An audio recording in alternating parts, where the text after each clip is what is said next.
आज भी भारतीय शेयर बाजार में तेजी है। सेंसेक्स और निफ्टी में उछाल दिखाई दे रहा है। सेंसेक्स 400 है, निफ्टी 150 अंक पर ऊपर खुला है। सेंसेक्स 400 अंक चढ़ा है, निफ्टी में भी रौनक देखने को मिली है। भारतीय बाजार आज उछाल के साथ शेयर बाजार में उछाल हरे रंग से लिपटे सेंसेक्स और निफ्टी यहां पर नजर आए हैं। आकाश जिंदल जी अर्थशास्त्री हमारे साथ जुड़ गए हैं। आकाश जी, आज भी बाजार में रौनक है, आज भी हरियाली छाई हुई है।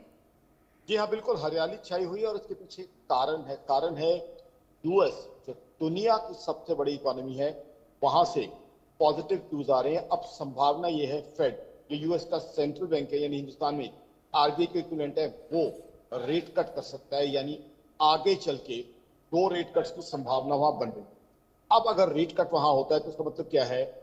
लोगों के पास पैसा आएगा, जिससे जाके लोग स्पेंडिंग करेंगे, बाजार में सामान खरीदेंगे और यूएस की इकोनॉमी चलना शुरू कर देगी। यूएस की इकोनॉमी को लेके मेरी ऑर्गेनाइजेशन आकाश का मानना है, बहुत से संशय, बहुत से डाउट्स आ रहे थे जब से टैरिफ वॉर शुरू हुई है।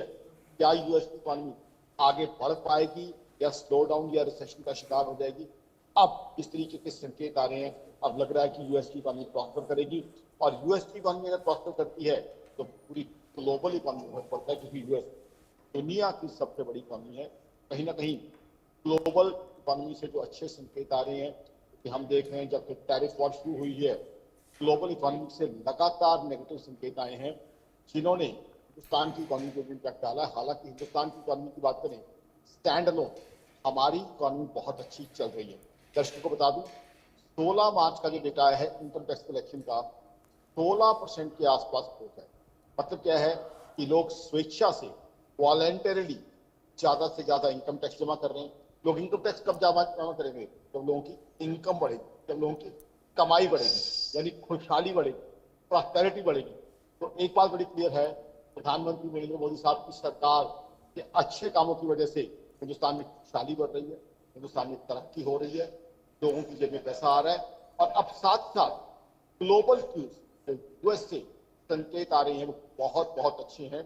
वो सब संकेत अगर वो कंटिन्यू रहते हैं, जाहिर सी बात है जो ग्लोबल इकोनॉमी के काले बादल है वो छट सकते हैं। लेकिन अभी ये चीजें शुरुआत हुई है, हमने देखना है कि कितना आगे तक ये पॉजिटिव संकेत हमें ले जाते हैं।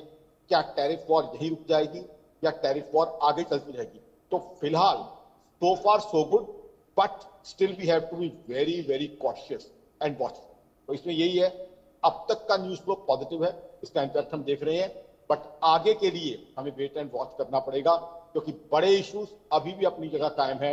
रशिया यूक्रेन वॉर का इशू अभी भी पूरी तरह सुलटा नहीं है, इसराइल का इशू अभी भी पूरी तरह सुलटा नहीं है, टैरिफ वॉर के एस्केलेट होने की संभावना है।